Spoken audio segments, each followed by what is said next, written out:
Hi everyone, this is Marek, and in this video I'll be taking a critical look at the terms NNESTs, native English speaking teacher, and NNESTs, non-native English speaking teachers, terms that you might have seen quite a lot recently on social media and blogs. If you look in a dictionary, you'll probably get a definition of native speaker, which will say something like a native speaker is somebody who speaks a language as their mother tongue or as the first language. Pretty simple and common sense, right? However, in ELT, things start to get much more complicated. I think probably because there's a lot of, and there has always been, a lot of privilege and power associated with being a native English speaker. So the answer to the question, who is a native English speaker, is much more complicated than you might think, judging by that dictionary definition. For example, would this person be a native English speaker? I think yes, definitely yes. But in ELT, if they were to look for a job in certain countries, such as, for example, Korea or Japan, they might face quite a lot of racial discrimination because being a native English speaker in those countries is very frequently associated with being white and Western looking. Similarly here, India is not classified as a native English speaking country, even though there are quite a lot of native English speakers there. So even though this person might be completely proficient in English, they would find it quite difficult to find a job in ELT because they would be treated as a non-native English speaking teacher. And do you remain a native speaker for the rest of your life? Or do you switch in between different identities depending on where you live and what other languages you speak? And also, a lot of families now are multilingual, with parents coming from different countries and also living in a third country. So the children are brought up bi or multilingually.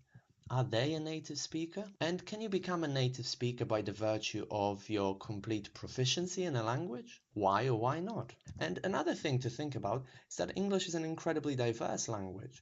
It is an official language of more than 50 sovereign states. However, in ELT, only 6 countries are treated as native English speaking countries. And these countries here are in dark blue. Sometimes South Africa is also on the list. However, many other countries, such as for example Jamaica or Zimbabwe or India or Malta, which also have a lot of native English speakers, are not on the list. So we can see here already that there's quite a lot of prejudice and stereotype and I think bias, because why should Australia be on the list of native English speaking countries but not Jamaica? If English in Jamaica has a very long history, much longer actually than in Australia or New Zealand. There's no objective reason why India should not be on the list of native English speaking countries, but Canada be there, even though many people in Canada, in Quebec, don't speak English as the first language. But if we put all this aside, what do we mean when we say that somebody speaks English like a native speaker? Or what do we mean when we say, I'll need to ask a native speaker? According to Davis, there are 6 things that characterize the proficiency of a native speaker.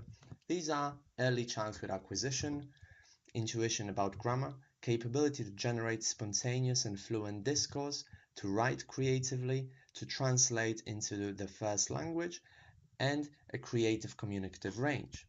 However, if we start thinking about it, none of these characteristics, apart from the first one, are constrained to native speakers. In other words, many non-native speakers have intuition about grammar, and they have the capability to generate spontaneous and fluent discourse, as I hope I'm doing at the moment. And they can also write creatively. Think Vladimir Nabokov or Joseph Conrad, aka Józef Korzeniowski. And some can also translate into the L2 into English, and many have a creative communicative range. So it would seem that a question who is a native speaker boils down to early childhood acquisition. But what is it that a child acquires? Well, it's number 2, 3, 4, 5, and 6, which we already said a non-native speaker can also acquire. So, as Davis points out, we cannot really distinguish a non-native speaker from a native speaker except by biography. Mother tongue is not gender, is not given from the womb, it is classically social, just as culture is. So there are other factors at play that can, I think, lead to also a lot of discrimination and stereotyping and prejudices. First, a native speaker needs to affiliate with the native speaker group. However, at the same time, they also need to be accepted by other group members. And as a result, there can be quite a lot of conflict and perhaps many prejudices and stereotypes. And I think this video illustrates this very well.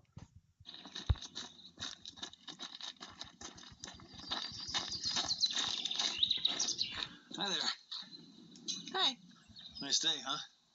Yeah, finally, right? Where are you from? Your English is perfect. San Diego. We speak English there. Oh, no. Where are you from? Well, I was born in Orange County, but I never actually lived there.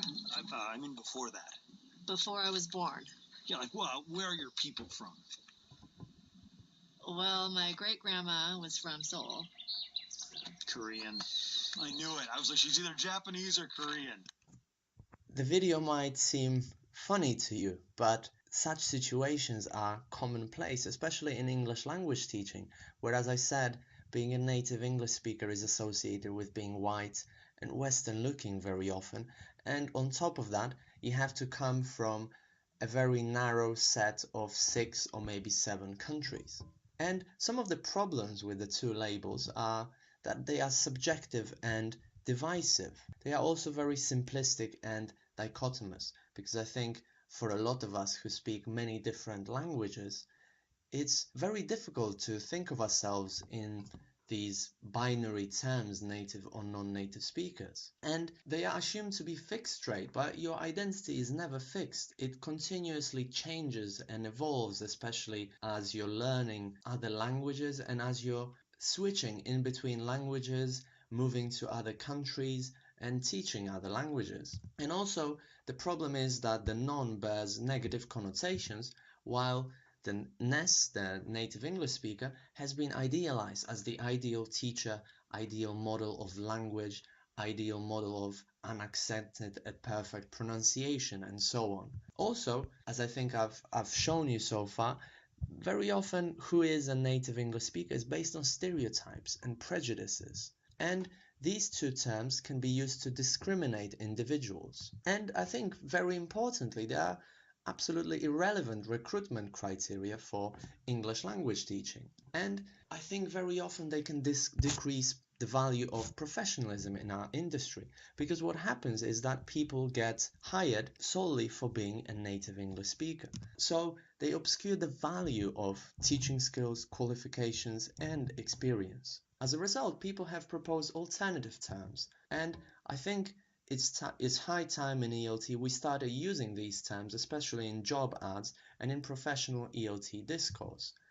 Terms such as expert user, proficient or competent user, L1, L2 user, bi, mono, multilingual English user, or simply a qualified English teacher.